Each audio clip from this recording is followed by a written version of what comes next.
आलोक जी, ये कह रहे हैं प्रेम जी कि आप लोगों ने तो व्यवधान उत्पन्न किए हैं गुजरात के विकास में, क्यों जनता आपको 125 सीटें दी?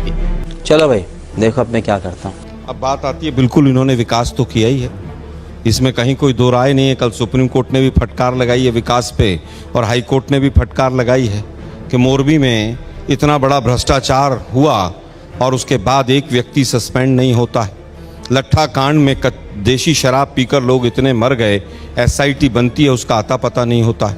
22 पेपर आउट होते हैं बच्चाओं के, युवाओं के, एसआईटी बनती है उसका कुछ नहीं होता है। जिस समय पर मोदी साहब यहाँ पर आए उस समय पर 10,000 करोड़ का कर्जा इस राज्य के ऊपर था, आज 4 लाख करोड़ के करीब का कर्जा है इस राज्य के ऊपर।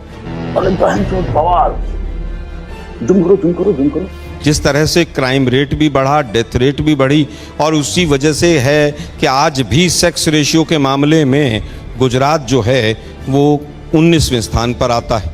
एवरेज सेक्स रेशियो से भी बहुत नीचे है। ह्यूमन डेवलपमेंट इंडेक्स में भी 19वें नंबर पर है। 6,000 स्कूल बंद कर दिए लेकिन विकास बहुत हुआ है यहाँ पर। 30 तक्षशिला कांड हुआ, तीसरी मंजिल पे जिस तरह से 24 बच्चे झुलसकर मर गए सूरत में, और तीसरी मंजिल तक की भी इनके पास क्रेन नहीं थी कि आग बुझाई जा सके, लेकिन विकास बहुत हुआ है। विकास जो है वो कागजों पर हुआ है, और जिस तरह से 2C मॉडल यहाँ पर चल रहा है गुजरात के अंदर, कमीशन एंड करप्शन, वो पूरी तरह से इस बार उजागर हो रहा है। यही कारण है कि पिछले कई दिनों से मोदी साहब हर दिन अपना गोल पोस्ट बदल रहे हैं। कभी कहते हैं मैं चुनाव नहीं लड़ रहा हूं, कभी कहते हैं भूपेंद्र भाई चुनाव नहीं लड़ रहे हैं, कभी कहते हैं जनता लड़ रही है, और अब अंत में कहने लगे ये चुनाव जो है, ये चुटनी जो है, ये इस बार की चुनाव की नहीं है, 25 साल बाद की है। मोदी साहब आपने दिल्ली में भी यही कहा था कि 2022 में किसानों की आमदनी डबल हो जाएगी, तो क्या गुजरात के किसानों की आमदनी डबल हो गई थी क्या? आप कहते हैं सबको घर मिल जाएगा 75 साल के बाद। हालत ये, विदेशी मेहमान जब गुजरात में, अहमदाबाद में आते हैं तो गरीबी आपको पर्दे लगाकर ढकनी पड़ती है। अरे बाप रे, ये तो धोती खोल रहा है। आप किसी भी चीज़ पर बात कीजिए, इन्फेंट मोर्टेलिटी रेट, स्कूल्स की बात कीजिए, एजुकेशन की बात कीजिए, महिलाओं की बात कीजिए, गुजरात कहीं पर भी स्टैंड नहीं करता है। केवल एक चीज़ में स्टैंड करता है, सबसे ज़्यादा ड्रग्स यहाँ पकड़ा जाता है। 11वीं क्लास के बच्चे के बैग में अहमदाबाद में ड्रग्स की पुड़िया मिलती है। हम पूछना चाहते हैं, लट्ठा कांड जो हुआ था उसमें क्या हुआ, 22 पेपर आउट हुए उसमें क्या हुआ, इनके उत्तर दीजिए। लेकिन आप उस पर उत्तर नहीं देंगे। आप इस बात पर ले जाएंगे कि साहब उसने फलां तारीख में वहाँ ये ऐसा कहा था।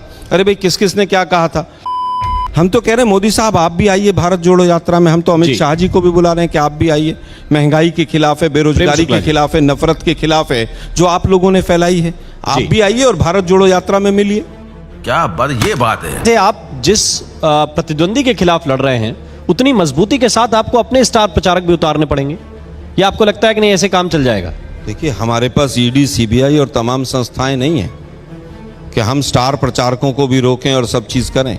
हमारे पास उतना पैसा नहीं है नोटबंदी का जो सब चारों तरफ हम दिखाई दें। मोदी जी ने, अमित शाह जी ने, दोनों ने माना है कि कांग्रेस बहुत अच्छे से चुनाव लड़ रही है। मैं इसके आगे कुछ नहीं कहूँगा। अब बात आती है, इन्होंने कहा कन्हैया कहाँ है? कन्हैया ने नारे दिए भारत छोड़ो के, भारत तोड़ने वाली बात कही। अरे भाई, दिल्ली में आपकी सरकार है, पुलिस आपकी है, जेएनयू आपका है। 2.5 साल हो गए, उस 3 साल उस बात को सरकार पकौड़े तल रही है।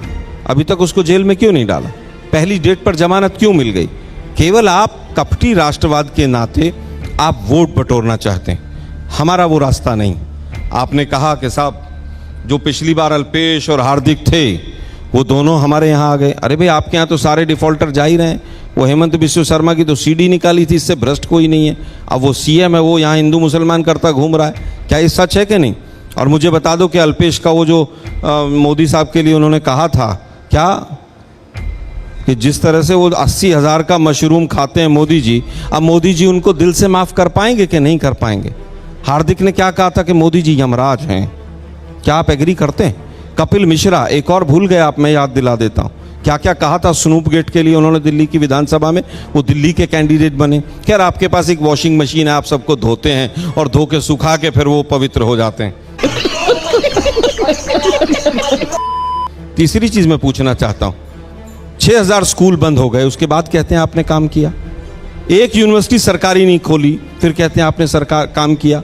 एक गवर्नमेंट का मेडिकल कॉलेज आपने पिछले 20 साल में 22 साल में नहीं खोला, सब प्राइवेट में दे दिए। 31 मेडिकल कॉलेज हैं, 31 में से 10 जो हैं वो गवर्नमेंट के हैं, 10 में से 9 हमारे समय में बने, एक अटल जी ने बनाया केवल भुज में। आप एक मेडिकल कॉलेज का नाम बताइए जिसकी नींव सरकारी जमीन पर मोदी जी ने रखी हो और उसमें बच्चे पढ़ते हो। केवल चुनाव प्रचार करने से कुछ नहीं होगा। मोदी साहब रोज गोल पोस्ट बदल रहे हैं, रोज उनकी हालत खराब हो रही है। अगर यहां पर डबल इंजन था तो मोदी साहब 4 दिन से डबल इंजन के नाम पर वोट क्यों नहीं मान रहे? एक इंजन तो बिल्कुल ब्लास्ट होकर लोकोमोटिव शेड में चला गया और दूसरा इंजन मोदी साहब की गाड़ी के पीछे पीछे भाग रहा है कि खिड़की खुले तो मैं इसमें घुस जाऊं। कहीं आप गलत कह रहे हैं। महंगाई नहीं है इस देश में। निर्मला सीतारमण जी ने कहा महंगाई इसमें कुछ है ही नहीं, वो प्याज भी नहीं खाती हैं, तो आप महंगाई तो है ही नहीं। 412 रुपए का सिलेंडर महंगा था और 1100 रुपए का बहुत सस्ता है, और महंगाई तो है ही नहीं। एक तलाती का पद निकलता है, यहाँ पर 300 वैकेंसी होते हैं, 17 लाख बच्चे अप्लाई करते हैं, लेकिन बेरोजगारी तो है ही नहीं गुजरात के अंदर। मजा आया।